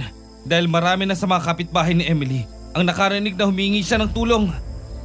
Sige, mas mabuti nga na magkaroon din sila ng lakas ng loob na lumaban sa mga salot na ito. Tayo ni Roy, tsak na susunod na sa atin ang mga kapitbahay natin. Tulong! May nakakarinig ba sa akin? Pumapasok na ako ng mga aswang! Pilitin mo makalapit sa bahay, Roy. Kailangan na Emily ang tulong. Ako nang bahala dito sa labas. Iisa-isahin ko naman ang naandito sa labas. Pero sa palagay ko, hindi madaling gawin yun. Kailangan muna nating tapusin ang mga to. Sinalubong namin ni General Marcelo ang mga aswang na malakat na sumugod sa amin. Sa muling pagkakataon ay ginamit ko ang mga binditadong itak. Tiniyak ko na bawat makalapit sa akin ay namamatay dahil pakiramdam ko ay nakikipaghabulan ako sa oras. Nakita ko kasing nawasak na ang pintuan ng bahay ni Emily at nakapasok na doon ang 2 aswang. Kasunod noon ay muli kong narinig ang malalakas na pagsigaw ni Emily. Kaya lalo akong naging mabangis sa aking mga kalaban. Malalakas sa pagtaga ang ginawa ko. Kaya kapag tinamaan sa leeg ang aswang ay napuputulan ng leeg. Patuloy namang binabaril ni General Marcelo ang iba pa. Emily! Nandiyan na ako! Roy! Tulungan mo ako! Napasok na lang aswang ang bahay ko! Tulong! Magkulong ka sa kwarto mo! Huwag kang lalabas kahit anong mangyari! Nandiyan na ako! Sa tarang buhay ko, ngayon lang ako nakasagupan ng ganito karaming angkan ng mga aswang. Parang hindi sila takot sa kamatayan. Tama ka dyan. Lahat kami naghahangad na makaganti sa'yo, General Marcelo. Kayong 2, Roy, ang talagang pakay namin dito. Pero may naisip ako magandang plano kaya pipilitin kong makuha si Emily. Walang iya ka. Huwag mong idamay si Emily. Kung ako ang kailangan mo, ako ang harapin mo! Eh kung gano'n ay sundan mo na ako dito sa loob ng bahay. Yon ay kung aabutan mo pang buhay si Emily. Sobrang talagang sama ng lahi nyo! Dapat talaga kayong mawala sa mundong to! Tapusin niyo na ang mga hangal na yan! Lalo na si General Marcelo! Hindi tayo matatahimik hanggat buhay ang taong yan! Hindi talaga ako titigil sa pagtugis sa mga kagaya nyo. Habang meron akong buhay, hahabulin at papatayin ko kahit anong lahi ng mga aswang. Tikman nyo ang bala ko! Maya-maya lang ay nagdatingan na ang mga kapitbahay namin. Nang makita na marami na ang aming mga kalabang aswang, armado ng mga palakol, itak, sibat at baril ang mga kalalakihang dumating. Dahil doon ay sila ang hinarap ng mga aswang na malakat. Nagkaroon ako ng pagkakataong makalapit sa bahay ni Emily. Nang makapasok ako ay isang aswang ang kaagad na humarang sa akin, kaya nagpambuno kami sa salas. Malakas at mabangis ang aswang, kaya nakalmot niya ako sa mukha. Kaagad na umagos ang aking dugo. Nang pumatak yun sa aking labi, natikman ko ang lasa ng dugo ko, kaya lalo akong naging desperado. Nang makabuelo ako ay tinadyakan ko siya. Padapa siyang bumagsak, kaagad ko siyang kinubabaw at tinagga ko ang kanyang leeg hanggang sa tuluyan niyong maputol. Patay na ang aswang nang iwanan ko. Emily! Nasaan ka na? Lumabas ka na dyan, nandito na ako! Roy! Nandito ako! Natatakot akong lumabas! Huwag ka na matakot! Ligtas ka na! Patay na ang mga aswang! Buksan mo na ang pintuan ng kwarto at lumabas ka na dyan! Roy! Mabuti naman at dumating ka na. Akala ko pinabayaan mo na ako. Halika na. Kailangan na natin lumabas dito. Hindi ka na makakalabas dito, Roy. Dito ka na maililibing dahil papatayin kita. Emily, huwag kang magbiro ng ganyan. Nawawala ka na naman ba sa iyong sarili? Meron na naman bang kumokontrol sa'yo? Bitiwan mo ang patalim na yan. Talagang mawawala ako sa aking sarili kapag hindi kita napatay. Ikaw ang nagpapasakit ng ulo namin. Tumigil ka, Emily. Baka magkasakitan tayo. Mag-usap na lang tayo ng maayos. Mamamatay ka! Yeah! Nang maagaw ko ang hawak niyang patalim ay itinapon ko yon sa malayo. Nakita ko na parang iiyak na siya, kaya nilapitan ko. Nagulat ako nang bigla akong yakapin ni Emily at akmang kakagatin. Kaagad ko siyang itinulak palayo sa akin nang marinig ko ang kanyang pag-angil. Pero hindi niya binitiwan ang aking damit. Gusto niya talaga akong kagatin sa leeg, Kaya dinukot ko ang bawang sa aking bulsa at yun ang ipinasok ko sa kanyang bibig. Hindi ko kasi magawang gamitin sa kanya ang hawak kong itak. Nag-aalala ako na masaktan ko siya.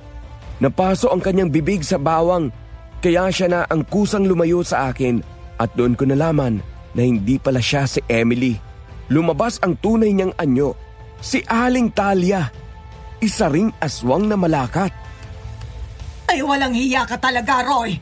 Talagang pinasasakit mo ang ulo ko. Pati ba naman kayo, Aling Talia? Isa rin pala kayong malakat.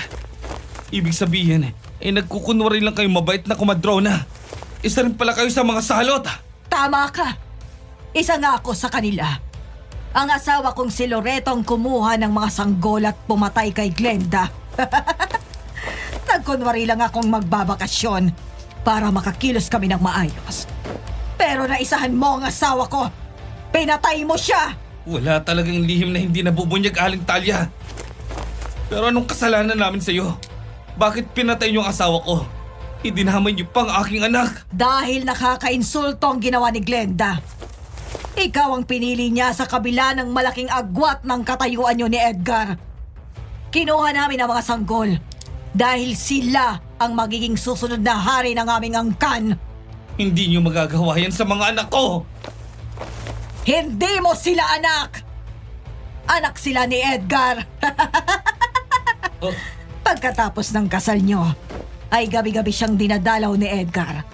Kapag tulog na kayo, ginagamit ko ang lakas ng aking isipan para kontrolin ang katawan ni Glenda.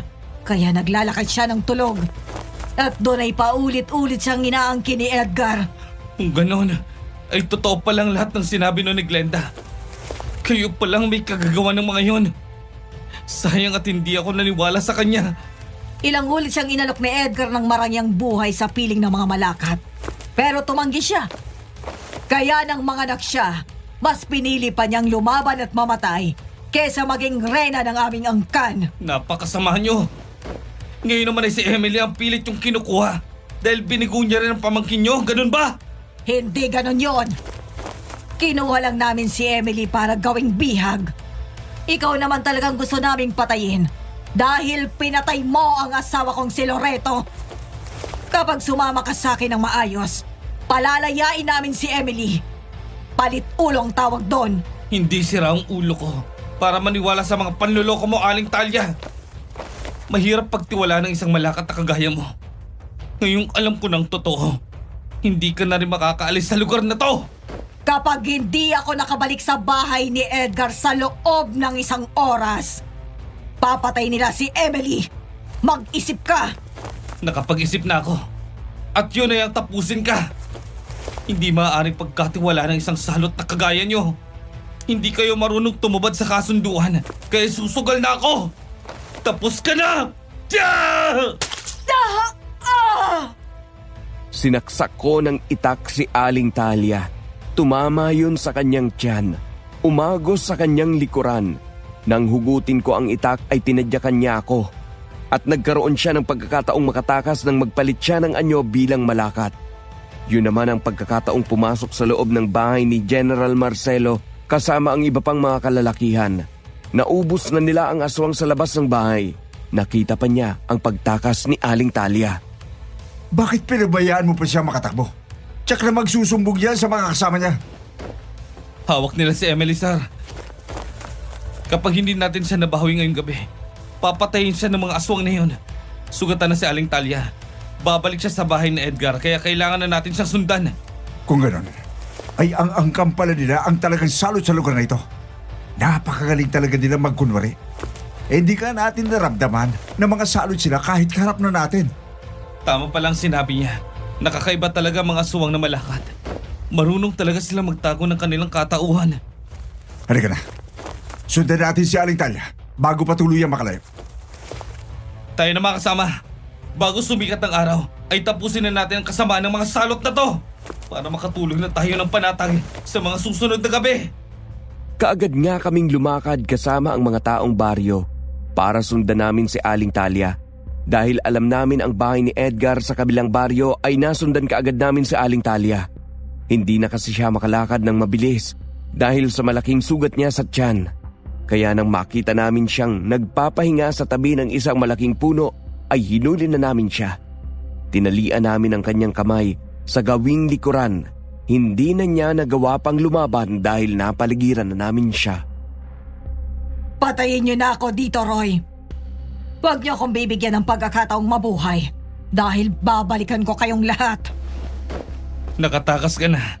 Hindi mo pa sinamantalang pagkakataon. Nagpahuli ka ulit sa amin. Pasalamat ka't hawak nila si Emily. Kung hindi, kanina pa kita pinatay. Anong plano mong gawin? Hindi yung plano nyo. Palit ulo kay Emily. Ikaw ang kapalit niya. Nagkamali ako ng mga plano. Akala ko'y maiisahan kita. Ako palang mahuhulog sa mga plano mo. Yun ay isa mong malaking pagkakamali. Ano akala mo sa amin? Hindi marunong mag-isip? Tama nga ang kasabihan. Tuso maramatsing, naiisahan din. Sige, lakad na. Huwag ka na magmatigas pa. Nagtuloy na nga kami papunta sa kabilang baryo. Nang makarating kami sa bahay ni Edgar, ay napansin namin na tahimik ang paligid. Kaya naman nagmasid lang kami sa labas ng bakuran. Di nagtagal ay nagplano kami ni na General Marcelo. Dahil hindi namin alam ang plano ni Edgar, hindi rin namin alam kung gaano pa karami ang mga aswang na naroon.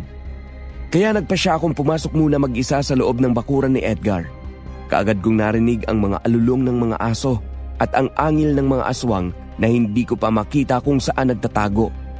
Hindi nagtagal ay lumabas na sa harapan ng kanyang bahay si Edgar. Roy!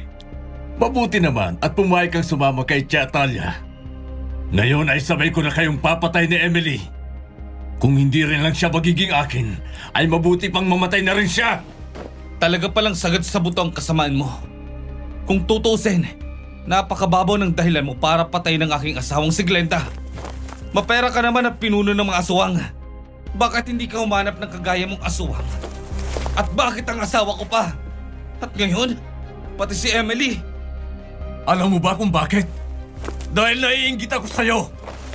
Lahat na lang ng babaeng magustuhan ko, ikaw ang gusto.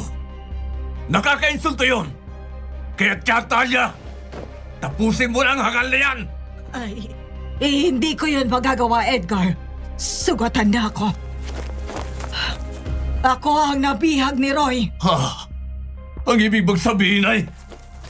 Tama ka, Edgar. Bihag ko ang tiyahin mo. Kaya ibigay mo na sa akin si Emily at palalayain ko siya. Huwag kayong gagawa ng hindi ko gusto dahil pupugutan ko to. Akala ko ba ay maayos ang plano mo, Tia Talia? Bakit ka pumalpak? Pasensya ka na, Edgar. Hindi ko alam na magiging ganitong mangyayari. Pero nakahanda naman akong mamatay. Gawin mo na ang gusto mo. Huwag kang ngangal, Tia Talia. Roy! Pakakawalan ko si Emily. Pakawalan mo ang tiyahin ko. Palit ulo tayo. Yun talaga ang plano ko. Ilabas mo si Emily. Palakarin mo siya dito. At palalayain ko si Aling Talia. Sumang-ayon naman si Edgar. Sa isang hudyat lang niya ay lumabas sa likuran ng mga halaman ang dalawang aswang na malakat na hawak si Emily. Pinakawalan nila si Emily, kaya nang lumakad na yon papunta sa akin ay bintiwan ko na rin si Aling Talia. Halos sabay silang naglakad. Sininyasan ko si Emily na bilisan ang paglalakad para makarating kaagad sa akin. Ganun naman ang ginawa niya. Ay nakita kong nakarating na rin si Aling Talia sa kinaroroonan ni Edgar. Kaagad nilang inalitsan ng tali ang mga kamay ni Aling Talia. Nasaktan ka ba, Emily? Hindi naman, Roy. Masyado lang ako natakot dahil puro aswang nasa paligid ko. Lumabas ka na ng bakurang to. Nasa paligid lang sina General Marcelo. Sa palagay niyo ba ay makakaalis pa kayo sa lugar na ito? Hindi ako tanga para pabayaan pa kayong mabuhay. Ngayong alam niyo na ang lahat ng tungkol sa lahi namin. Wala naman talaga akong planong umalis dito nang hindi ko dala ang ulo mo. Nangako ako sa puntod ni Glenda na pagbabayarin kong lahat ng may kinalaman sa kanyang kamatayan. Mga sanga pa lang napatay ko. Hindi pa ang puno. Sobra talaga ang yabang mo. Hindi ako natatakot sa inyo. Tapusin niyo na ang dalawang yan! Pati ang mga kasama nila na nasa paligid itong bahay ko! Malakas talaga ang pakiramdam mo, Edgar. General Marcelo! Ngayon na! Nang marinig ni General Marcelo ang pagsigaw ko, ay kaagad siyang nagpaputok. Bumulagta kaagad ang 2 aswang na sumugod sa amin ni Emily. Puro sa ulo ang tama ng mga yon. Dahil doon ay nagkagulo na sa paligid. Pumasok na ang mga kasamahan ko sa bakuran. Sinalubong naman sila ng mga aswang. Tumakbo palabas ng bakuran si Emily. Nagpunta siya kay General Marcelo. Sinugod ko naman sina Edgar at Aling Talia. Hawak ko ng mahigpit ang 2 itak sa magkabila kong kamay. Pero hinarang ako ng isang malaking aswang na malakat, kaya natigilan ako. Nang sumugod yon ay sinalubong ko na. Lumayas kayo sa harapan ko! Tatapusin ko kayong lahat! Patayin mo ang angalayan, Burnok! Kainin mo pati ang kanyang utak! Hindi ang halimaw na to ang makakapigil sa akin para patayin ka, Edgar! Lumayas ka sa harapan ko, halimaw! Ah!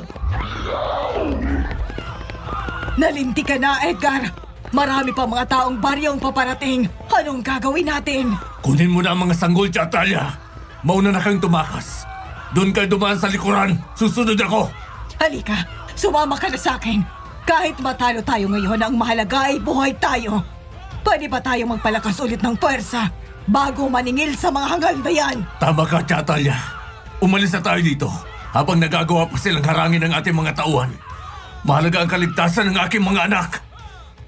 Nakita ko nga na pumasok sa loob ng bahay sina Edgar at Aling Talia. Alam ko natataka sila, kaya malalakas sa pag-atake ang ginawa ko sa aking kalabang aswang. Nang maputol ko ang 2 kamay noon, ay tinaga ko siya sa leeg. Kaya nang bumagsak na siya at matiyak kong patay na, ay pumasok na rin ako sa loob ng bahay. Doon ay muli kong nakaharap ang 2 pang malakat. Isa sa mga yon ang kumagat sa isa kong kamay, kaya nabitiwan ko ang isang itak. Pero bago siya makalayo ay tinaga ko na siya sa muka. Nang makita ng isang aswang ang nangyari sa kasamahan niya, ay lalo yung nagalit. Dinamba ako at nagpambuno kami. Gusto talaga niyang sagpangin ang liig ko. Kaya nang kagatin niya ako ay iniharang ko ang itak. Yun ang nakagat niya. Nang hindi na niya magamit ang kanyang bibig, ay ang matatalim na kuko naman ang ginamit para atakihin ako. Pero dumating si Emily at tinaga ang aswang.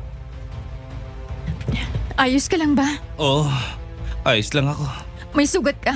Nakagat ka ng aswang. Kaya ko pa tong tiisin. Kailangan natin hanapin si Aling Talia at si Edgar. Hindi sila dapat na makatakas. Hindi pa rin tayo matatahimik habang buhay. Tama si Roy. Kailangan natin silang hanapin at patayin. Tana!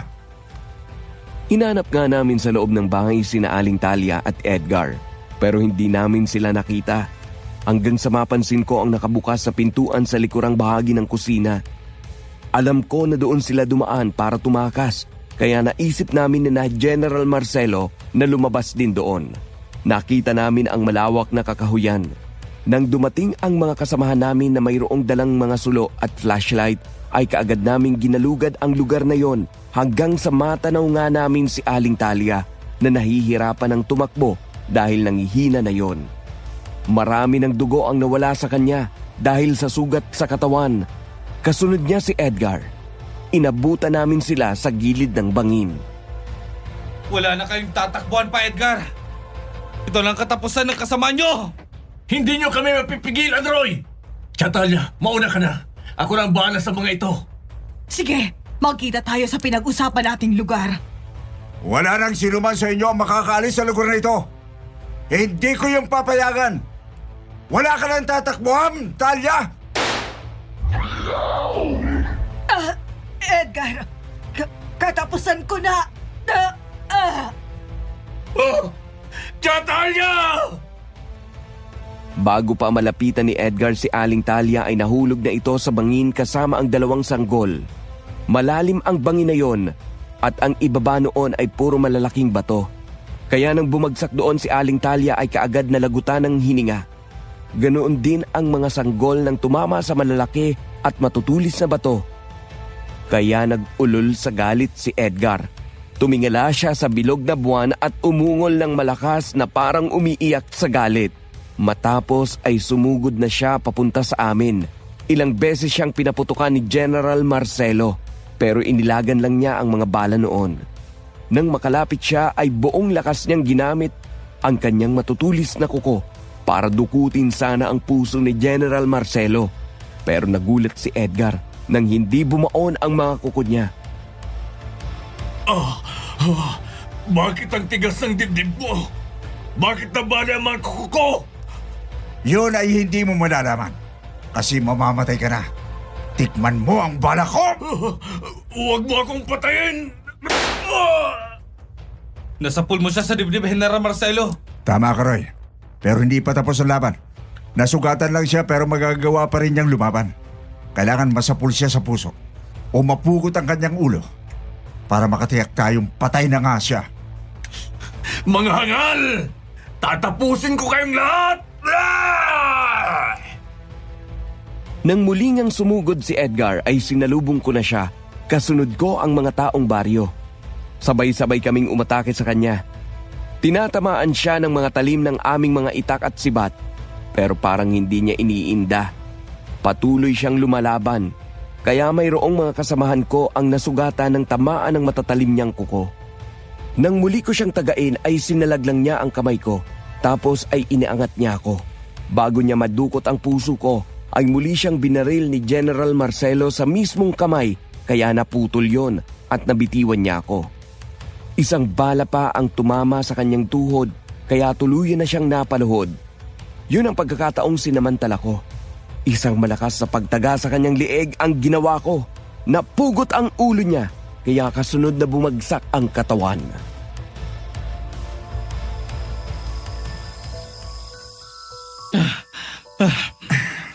Panalo na tayo, General Marcelo. Oo, Roy. At tapos ang kasamaan ng lahi nila. Sir, tanong ko lang. Bakit hindi tumalab sa dibdib mo ang kuko ni Edgar? Hindi siya nagawang dukutin ang puso mo. Dahil sa bakal na damit na sinadya kong ipagawa. Sinusuot ko to tuwing may laban para protektahan ang aking dibdib sa mga ganong pag-atake ng aswang. Kaya naman pala, nabali ang kuko niya. Talagang matalino ka, General Marcelo. Naisan mo sila. Ito ang bagay na kinatatakutan ng mga aswang. Akala nila sintigas ang bakal ang katawan ko. Kaya ngayon, alam mo na ang sikreto ko. Huwag kang maingay, ha? Atin-atin lang to.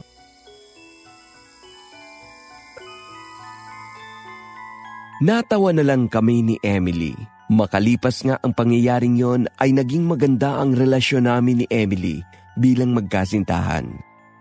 Nang makababang luksa na ako, halos 1 taon din yun, ay ako na ang nagyaya kay Emily na magpakasal kami. Kinuha naming ninong si General Marcelo. Naging masaya naman kami ni Emily at muli din noon ay naging manunugis na rin kami ng aswang. At yun po ang kwento ng aking buhay, DJ Popoy. Sana po ay kapulutan din ng aral ang nangyari kay Edgar. Huwag hangarin ang bagay na hindi para sa iyo. Iwasan ang inggit para hindi mag-isip ng masama sa kapwa. Tandaan, wala kang magagawa kapag ang kapalaran ang nagdikta ng iyong kamatayan.